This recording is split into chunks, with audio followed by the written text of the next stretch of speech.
So as we learned from Thursday from 20 Men in the Huddle, Brad Holmes was a special guest on Tim 20 Men's show, and he left a little nugget, said there was 3 undrafted free agents that was on his NFL draft board heading into the draft. Now, I'm going to give you the honorable mentions, and then I'm going to give you my 3 that I believe was on his list on the draft board. Now, my honorable mention is Isaac Darkangelo. He's a linebacker from the Illinois Fighting Illini. I think Kirby Joseph probably got into his ear, hey, look, go check out one of my teammates in Isaac Darkangelo. I think he did, and he kind of fell in love with him. Another one, it's a Saginaw Valley State linebacker, Trevor Nowaski. I think that he could also be an honorable mention to be on the Brad Holmes draft board.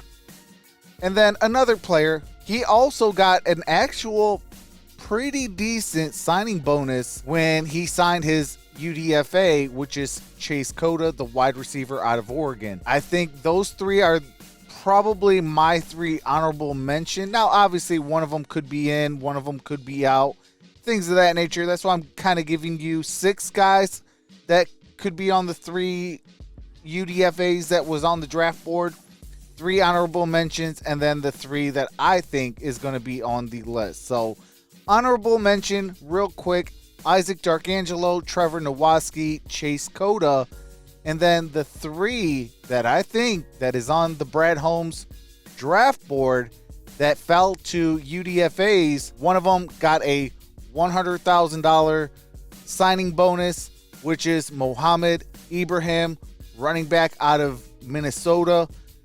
Then there is Adrian Martinez, and I feel a dark horse could be Brandon Joseph, the DB that came out of Notre Dame. I turned on his film and I was like, yeah, I think he was on the draft board. I mean, Brandon Joseph, he's a special player. I didn't know a whole lot about him, and then I turned on the film and I was just like, wow, okay. I like this kid. And then obviously, as we know, Adrian Martinez, Brad Holmes is always trying to get quarterbacks, and I think it was all along going to draft one, sign one. As you guys knew from during the draft season, prior to the draft, I came out with, I always used to say, okay, could we be looking at, multiple guys, possibly Max Duggan, possibly Denson Bennett, Hendon Hooker, could we go and get a CJ Stroud or someone like that? So I kind of figured we were going to draft one and sign one, or maybe just double or triple up in undrafted free agency, depending on who fell and who didn't. If we didn't go the draft route, which we did draft, which was Hendon Hooker, and then we signed Adrian Martinez. I do believe Adrian Martinez was on the draft board. If there would have been any little chatter about possibly getting him and Brad couldn't get him, I think that there would have been a draft day trade in the 7th round to guarantee that we can go get Adrian Martinez. He's a special kid.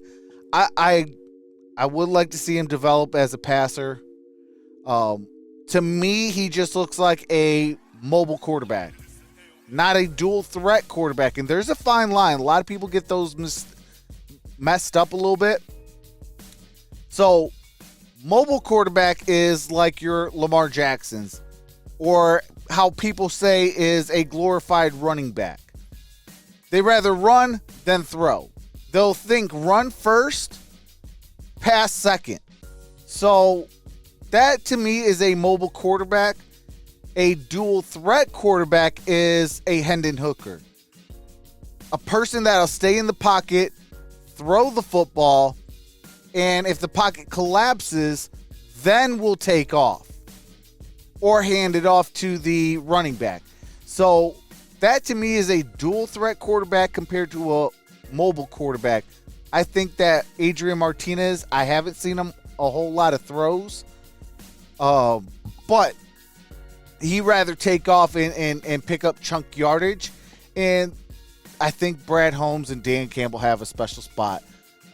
Adrian Martinez, like I told you guys in my one video during the week, that he reminds me of Taysom Hill. You know it's going to be a running play when he's in, but he can also catch, he can also throw. So, like, he's a gadget player, just a weapon on the offense. So, that's kind of where I have Adrian Martinez. Now, again, I definitely think he was on the board. If there would have been any chatters, I think Brad would have got in and got this kid. And then Brandon Joseph, like I said, stood out. And then Mohamed Ibrahim, dude's a star, dude's a stud. I mean, if we didn't have David Montgomery, we would have drafted our RB1 and signed our RB1B. Because I feel like Mohamed Ibrahim is a 1A, 1B kind of running back. Change of pace, power, can do different multiple things on the football field. And he's not afraid to go up the middle. You know, he's going to kind of replace that Jamal Williams hole. And it's not just what Jamal Williams did, goal line and short yardage and stuff like that. Like, Mohamed Ibrahim can catch the football. So can Jahmyr Gibbs. So can David Montgomery. So, I mean, I definitely think that Mohamed Ibrahim, because we don't have a lot of top talent in our running back room prior to the draft outside of David Montgomery. And I think that's why Brad went Jahmyr Gibbs with the 12th overall pick and then waited till undrafted free agency with Mohamed Ibrahim. And, you know, that gave us at least 3 players that could kind of rotate in, keeping everybody fresh.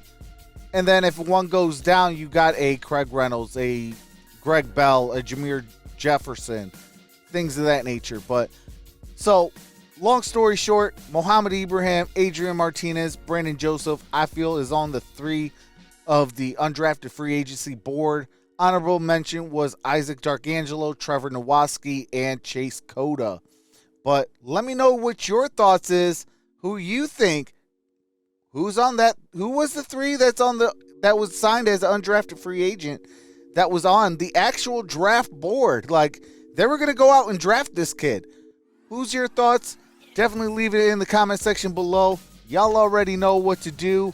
We are closing in on 500 subscribers. Let's get there this weekend. And with that being said, I will see you in the next video, because grit don't quit, one pride, baby. Peace.